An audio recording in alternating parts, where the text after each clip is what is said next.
আসসালামু আলাইকুম। খুলনা বাগেরহাট হামজা আলীর মাজারের অনেক আকুতি ছিল কুকুরটা উপরে উঠে আসবে। শত শত মানুষ দাঁড়িয়ে আছে ভিডিও নিয়ে। হয়তো ভিডিওটা যেমন ভাইরাল হয়েছে, যদি এখান থেকে যতগুলো মানুষ দাঁড়িয়ে ছিল, এখান থেকে যদি কোনো একটি ব্যক্তি কুকুরটাকে বাঁচিয়ে দিত কুমিরের মুখ থেকে, তাহলে আরো নেট দুনিয়া প্রশংসার বন্যায় বসে যেত। যে অন্ধভক্ত কিছু লোক আছে, হামজা আলী শাহ মাজার বাগেরহাট অবস্থিত ষাট গম্বুজ মসজিদের সামনে মাজারে আমি গিয়েছি।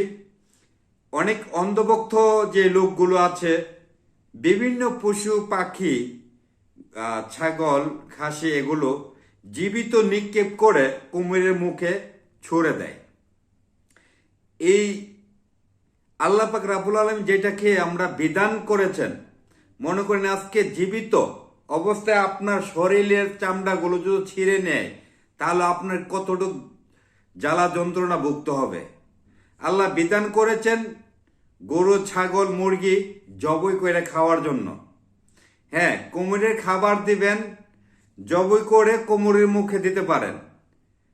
এই ভণ্ডামি থেকে বেরিয়ে আসার জন্য হামজা আলী শাহ উনি বলে নাই এখানে যে জীবিত পশু পাখি কুমিরের মুখে ছুড়ে দেওয়ার জন্য। যেখানে শত শত লোক দাঁড়িয়ে ছিল কুকুরটা বাঁচার জন্য, অনেক আকুতি, অনেক চেষ্টা করেছিল। সিঁড়ির মধ্যে শেওলা থাকার কারণে কুকুরটা উঠে আসতে পারে নাই। এই কুকুরটা কুমিরের মুখে বলি হয়ে গেল। আর শত শত লোক মোবাইল ক্যামেরা নিয়ে প্রস্তুত দাঁড়িয়ে আছে ভিডিও করবে। এখান থেকে একটি হয়তো এই কুমিরগুলো তেরকম একটি আক্রমণ করে না, আমি যতটুকু জানি। যে কোনো একজন ব্যক্তি গিয়ে কুকুরটার দুইটা পায়ে ধরে টান্দা উঠালে যে সারা নেট দুনিয়া কিন্তু ভাইরাল হতো এবং প্রশংসারও বন্যা বয়ে যেত। তা আমরা হলাম বিপদ থেকে উদ্ধার করার নাম থেকে উদ্ধার পরে করব, আগে মোবাইল দিয়ে ভিডিওতে প্রস্তুত থাকবো।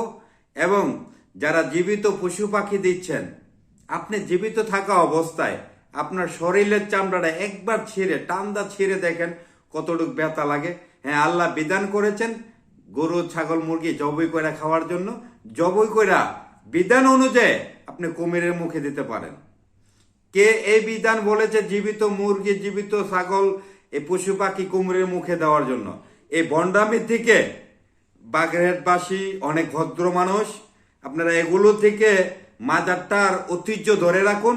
এই ভণ্ডামির থেকে যে ভণ্ডগুলো বলে এই মুরগিগুলো জীবিত কুমিরের মুখে দিতে হবে, এগুলো থেকে ফিরে আসুন। কুমির বিভিন্ন মাজারের সামনে বিভিন্ন মাছ থাকে, কুমির থাকে, এগুলো যদি ফিরাউলিয়া হতো, ওরা কি আমাদেরকে অসুখ বিসুখ কি উদ্ধার করে দিবে? উদ্ধার করে কেউ একমাত্র সৃষ্টিকর্তা, একমাত্র আল্লাহ ছাড়া। আপনার মহা বিপদে পড়েন, মানব করেন, যাই কিছু করেন, যিনি সৃষ্টি করেছেন উনি ছাড়া বিপদ থেকে উদ্ধার করার কেউ নেই। হয়তো ওনার উসিল্লা ধরে হয়তো মানব করে থাকেন। এমন মানব করেন না অন্ধভক্ত হয়ে। এই যে যিনি শুয়ে আছেন, উনি একজন নামি দামি একজন ব্যক্তি শুয়ে আছেন বাগেরহাট মাটিতে। বাগেরহাটের মানুষের গর্ব এটা যে হামজা আলী শাহ মাজার বহুত ইতিহাসের একজন মাজার। এই মাজারগুলোকে কলঙ্কিত থেকে আপনারা বাঁচানোর জন্য বাগেরহাটবাসীকে বিনীতভাবে অনুরোধ করছি। আজকে জীবিত পশু ছড়ে দিচ্ছেন, আরেকজন এই মুরগিটা উঠে আসলে সে ধরে নিয়ে যাচ্ছে।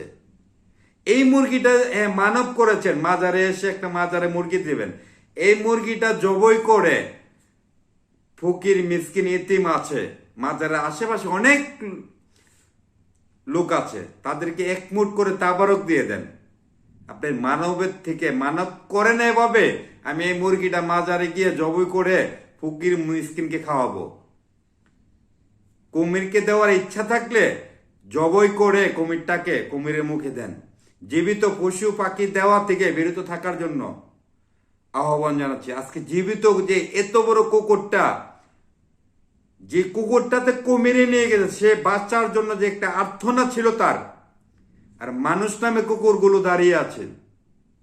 অনেক ক্ষেত্রে আমরা দেখি কি কুমিরের সামনে গিয়ে কুমিরের মুখে পানি দিচ্ছে, তাহলে কুমিরটা আক্রমণ করে না, তাহলে কুকুরটাকে বাঁচিয়ে নিয়ে আসতে পারতো। অনেক দূর থেকে অনেক সুলুলি ভাবে কুমিরটা আসছে, এসে যখন সবাই যখন রং তামাশা দেখছে, দেখার পরে কুকুরটাকে নিয়ে গেছে। এই ধরনের কার্যকলাপ থেকে বেরিয়ে আসুন। আল্লাহর সৃষ্টি পশু পাখি সবকিছুই, হয়তো কুমিরের খাবার কুকুর নয়, কুমিরের খাবার মুরগি নয়, কুমিরের খাবার হচ্ছে মাছ। কুমির খাবে মাছ। হয়তো চিড়খানায় বিভিন্ন জায়গায় কুমির পালতে গিয়ে হয়তো তাদের মাছ মাংস এগুলো দিচ্ছে। কুমিরে উদ্ধার করে দেওয়ার মতন এই ক্যাপাসিটি নাই। যিনি সৃষ্টি করেছে ওনার উসিলা করুন এবং এই ভণ্ডামি থেকে বেরিয়ে আসুন। নিজেকে একটু অনুভূতি করুন। আপনার নিজের শরীর থেকে যদি এক চিমটি মাংস ছুঁড়ে নিয়ে যায় তাহলে কি মনে লাগে? একটা জীবিত পশু একটি কুমিরের মুখে ছুঁড়ে দিয়ে দিচ্ছেন, সেই সেই পশুটাকে কুমিরে আক্রমণ করে পানির নিচে নিয়ে যায়, তখন ওই তার তার কতটুক যন্ত্রণা বাড়ে।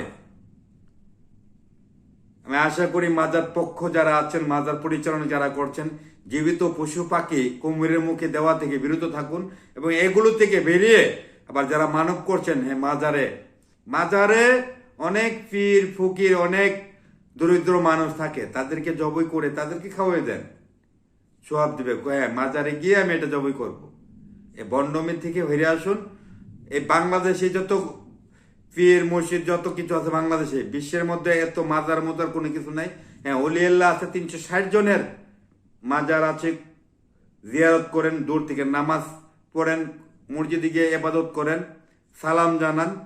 এটাই